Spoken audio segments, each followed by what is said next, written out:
बहू जिसे सास के कमरे में जाने से सख्त मना किया गया था, वही लड़की जिसे हर बार चुप रहने की सीख दी गई थी। लेकिन आज वही राध्या किसी बहू के रूप में नहीं बल्कि एक चोर के अवतार में इस घर में दाखिल हो चुकी है। चोरी चोरी चुपके चुपके राध्या उसी घर में घुस रही है जहां उसकी सास रजनी इस वक्त कोमा में पड़ी हुई है और घर में ही उनका इलाज चल रहा है। यह वही घर है जहां की हर दीवार, हर कोना, हर गलियारा राध्या की तकलीफ का गवाह रहा है। आज राध्या के कदम डगमगा नहीं रहे क्योंकि उसके दिल में डर नहीं बल्कि एक बहू की जिम्मेदारी है। आप सोच रहे होंगे कि जब रजनी इस हालत में है, जब वह कोमा में है, जब वह किसी को पहचान नहीं सकती, तो राध्या इतना बड़ा रिस्क क्यों ले रही है? अपनी इज्जत, अपनी पहचान, सब कुछ दांव पर क्यों लगा रही है? असल वजह यह है कि बाबा का दिया हुआ पवित्र भभूत राध्या अब तक अपनी माँ जी के माथे पर नहीं लगा पाई है और ऊपर से जो निहारिका नर्स बनकर इस घर में आई है वह रजनी की सही देखभाल नहीं कर रही। राध्या का दिल हर पल यही कह रहा है कि कुछ बहुत गलत हो रहा है, कुछ ऐसा है जो सबकी आंखों के सामने होते हुए भी किसी को दिखाई नहीं दे रहा। और इसी गलत को सही करने के लिए आज राध्या को चोरी छुपे रजनी के कमरे तक जाना पड़ रहा है। राध्या के चेहरे पर डर का नामो निशान नहीं है, उसकी आंखों में साफ साफ एक बहू का दर्द झलक रहा है। वह दर्द जो हर दिन अपनी सास को इस हालत में देखकर भीतर ही भीतर टूट जाती है, लेकिन फिर भी हिम्मत नहीं हारती क्योंकि उसे भरोसा है कि अगर वह मजबूत रही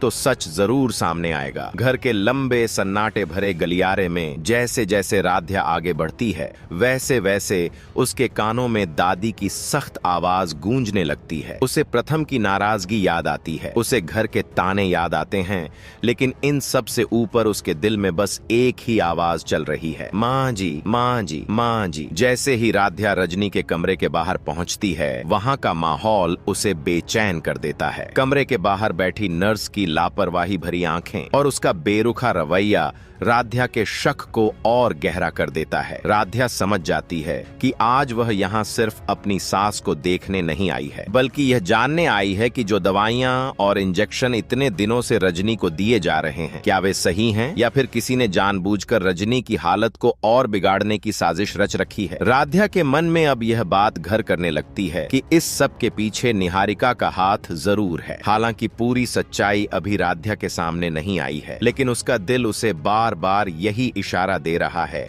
कि दुश्मन घर के अंदर ही है। राध्या मंकी कैप पहनती है, पूरे शरीर पर कंबल ओढ़ लेती है और बिल्कुल नर्स की तरह रजनी के कमरे में दाखिल हो जाती है। उस वक्त कमरे में तैनात नर्स गहरी नींद में सो रही होती है, जैसे खुद भगवान ने राध्या के लिए रास्ता खोल दिया हो। राध्या धीरे धीरे रजनी के बिस्तर के पास पहुंचती है। उसका दिल जोर जोर से धड़क रहा है, लेकिन उसके कदम नहीं रुकते। वह बहुत प्यार से रजनी का हाथ थामती है, उसकी आंखों से आंसू बहने लगते हैं और वह बहुत धीमी आवाज में कहती है, माँ जी, मैं राध्या हूँ, आपकी बहू। आपको कैसा लग रहा है? क्या आपको बहुत दर्द हो रहा है? रजनी कोमा में है, लेकिन फिर भी उसकी उंगलियों में हल्की सी हरकत होती है और यही छोटी सी हरकत राध्या के लिए सबसे बड़ा सबूत बन जाती है। राध्या का दिल बैठ सा जाता है, उसकी आंखें भर आती हैं। वह फिर पूछती है, माँ जी, क्या आपको ये दवाइयाँ सूट कर रही हैं? क्या ये इंजेक्शन आपको आराम दे रहे हैं? और तभी रजनी का शरीर हल्का सा रिएक्ट करता है। अब राध्या को पूरा यकीन हो जाता है कि कुछ तो बहुत गलत हो रहा है, क्योंकि कोमा में पड़ी कोई औरत यूं ही रिएक्ट नहीं करती। सच्चाई ये है कि निहारिका की पूरी कोशिश यही है कि रजनी कभी कोमा से बाहर न आए, क्योंकि जिस दिन रजनी की आंख खुलेगी उसी दिन निहारिका की सारी सच्चाई इस घर के सामने आ जाएगी। निहारिका ने घर में इलाज कर रही नर्स को अपने पक्ष में कर लिया है। दवाइयाँ बदल दी गई हैं, इंजेक्शन के लिक्विड में पानी मिलाया जा रहा है ताकि रजनी बस जिंदा रहे लेकिन होश में कभी न आए। लेकिन राध्या अब पीछे हटने वाली नहीं है। उसे समझ आ गया है कि अगर सच तक पहुंचना है तो उसे हर हाल में अपनी सास के पास रहना होगा, चाहे उसे छुपना पड़े,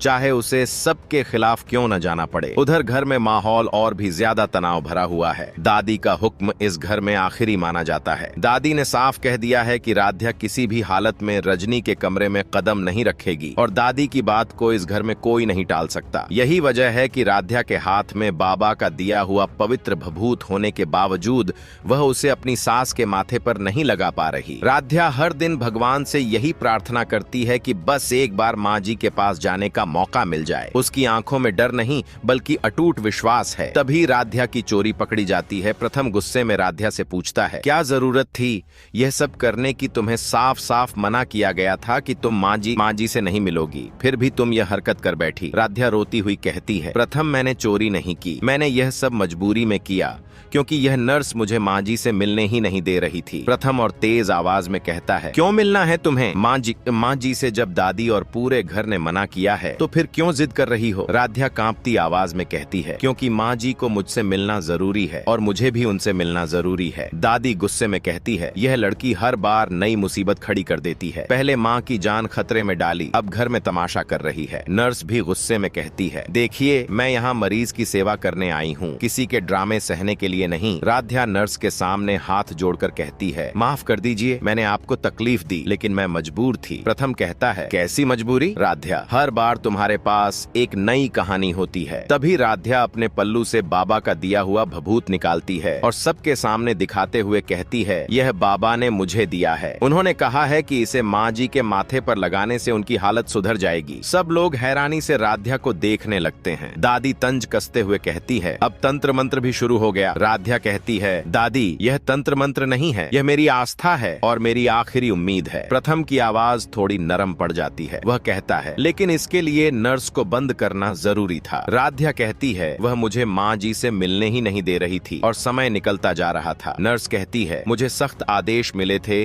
कि कोई भी मरीज से नहीं मिलेगा। राध्या कहती है, लेकिन माँ जी की सांसें चल रही थीं, उनकी उंगलियां हिल रही थीं, वह मुझे महसूस कर रही थीं। प्रथम चुप हो जाता है। दादी भी कुछ पल के लिए खामोश हो जाती है। फिर प्रथम नर्स से कहता है, एक बार इसे माँ से मिलने दीजिए। नर्स थोड़ी हिचकिचाते हुए कहती है, ठीक है। लेकिन थोड़ी देर के लिए यह सब देखकर निहारिका के मन में डर बैठ जाता है। वह सोचने लगती है कि अगर राध्या ने भभूत लगा दिया और रजनी ठीक हो गई तो उसकी सारी चालें बेनकाब हो जाएंगी। लेकिन ओमकार कहता है, इस बार राध्या को मौका दे देते हैं, क्या पता भगवान का कोई इशारा हो। राध्या दौड़ती हुई माँ जी के पास जाती है, उनका हाथ पकड़ती है, उनके माथे पर भभूत लगाती है और रोते हुए कहती है, माँ जी आंखें खोल लीजिए। माँ जी की उंगलियां हिलती हैं। कमरे में मौजूद हर इंसान की सांसें थम जाती हैं। प्रथम की आंखें भर आती हैं। दादी के चेहरे पर डर और उम्मीद दोनों नजर आते हैं और यहीं पर कहानी एक ऐसे मोड़ पर पहुंच जाती है जहां राध्या की सच्चाई सामने आने वाली है और निहारिका की चालें